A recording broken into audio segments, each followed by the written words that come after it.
నమస్తే అండి. నేను రంజిత్ కుమార్, ప్రకృతి దర్శకుడిని. మీరు చూస్తున్నారు ఇప్పుడు జెండాల్లాగా కట్టాము. ఇది దేనికంటే ఇది పెసర చేను.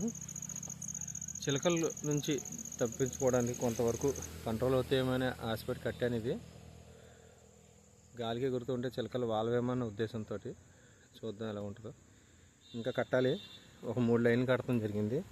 ఇంకొక 5 లైన్లు కట్టాలి. ఇంకా కవర్లు తీసుకొచ్చాము కొన్ని. ఆ కవర్లని ఇట్లా సన్నగా చీల్చి రిబ్బన్స్ లాగా కట్టడం జరిగింది.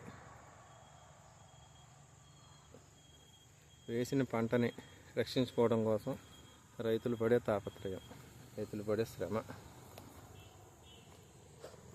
ఇదంతా కూడా పెసలు చూస్తున్నారు మీరు. ఆల్రెడీ కరెంటు వచ్చింది, అంటే సాయంత్రం అయిపోయింది.